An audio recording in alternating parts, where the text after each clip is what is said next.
গঙ্গাসাগরের পৌরাণিক কাহিনী মূলত কথা বলে জীবন মৃত্যুর বৃত্ত ও মোক্ষ সম্পর্কে। আর এই ভক্তির মূল কেন্দ্রস্থল হল কপিল মুনির মন্দির। ভগবত পুরাণ অনুযায়ী কপিল মুনির পিতা ছিলেন মহর্ষ কর্দম মুনি এবং মাতা ছিলেন পৃথিবী শাসক স্বয়ম্ভব মুনির কন্যা দেবহূতি। কর্দম মুনি তার পিতা ভগবান ব্রহ্মার আদেশে কঠোর তপস্যা করেন এবং ভগবান বিষ্ণুকে সন্তুষ্ট করেন। ভগবান বিষ্ণু তার সামনে আবির্ভূত হয়ে কর্দম মুনিকে আদেশ করেন স্বয়ম্ভর মুনির কন্যা দেবহূতিকে বিবাহ করতে এবং ভবিষ্যৎবাণী করেন কর্দম মুনি ও দেবহূতির 9টি কন্যা হবে ও সময়ের সাথে সমগ্র সৃষ্টিকে জীবিত সত্তা দিয়ে পূর্ণ করবে।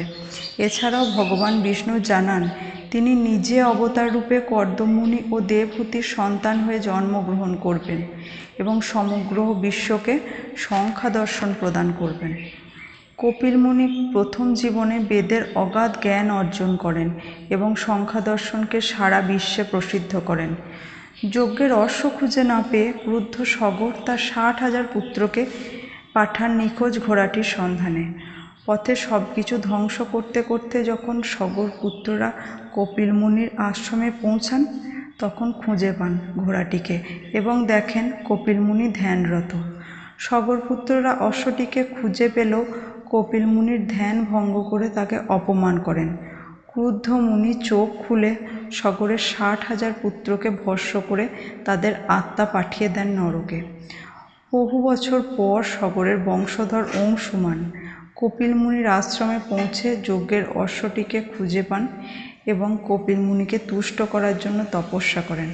অংশুমানের তপস্যায় তুষ্ট হয়ে কপিল মুনি অশ্বটি নিয়ে যাবার অনুমতি দেন। কপিল মুনির কাছ থেকে অংশুমান আরও জানতে পারেন গঙ্গার পবিত্র জলে যদি সে শ্রাদ্ধ কর্মাদি করে তবেই তার পূর্বপুরুষের আত্মা মুক্তি পাবে। কিন্তু অংশুমান বা তার পুত্র দিলীপ কেউই গঙ্গাকে মর্তে আনতে সমর্থন হয়নি। দিলীপের পুত্র রাজা ভগীরথ প্রথম ব্রহ্মা ও পরে বিষ্ণুর আরাধনা করে গঙ্গাকে মর্তে নিয়ে যাবার অনুমতি পান। সন্তুষ্ট করেন ভগবান বিষ্ণুকে। বিষ্ণু ভাগীরথীকে সতর্ক করেন গঙ্গার গতিপথ নিয়ন্ত্রণ করতে না পারলে সেই দুরন্ত বেগে পৃথিবী ধ্বংস হয়ে যেতে পারে। ভগীরথ তখন ভগবান শিবের কাছে প্রার্থনা করেন শিব যেন তার জটায় গঙ্গাকে ধারণ করেন এবং তার বেগকে নিয়ন্ত্রিত করেন। শিবের জটায় গঙ্গার দ্রুতবেগ হ্রাস পায়। তারপর গঙ্গার মর্তে অবতরণ করেন। অবশেষে ভগীরথ পবিত্র গঙ্গার জলে তার 60,000 পূর্বপুরুষের আত্মার শ্রাদ্ধকর্মাদি করে তাদের আত্মাকে নরক থেকে মুক্ত করেন।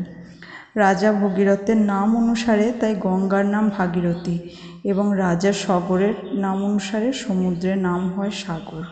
সমুদ্র ও নদীর যে মধ্যবর্তী স্থান তার নাম হয় সাগরদ্বীপ। প্রতি বছর লক্ষ লক্ষ পুণ্যার্থী মোক্ষের সন্ধানে মকর সংক্রান্তির সময়ে গঙ্গাসাগর মেলায় যান, কারণ তারা বিশ্বাস করেন সাগর সঙ্গমের পবিত্র জলে ডুব দিলে সমস্ত পাপ ধুয়ে যায়। এই বিশ্বাসেই ভর দিয়ে প্রতি বছর লক্ষ লক্ষ মানুষ কপিল মুনির মন্দির দর্শন করতে যান।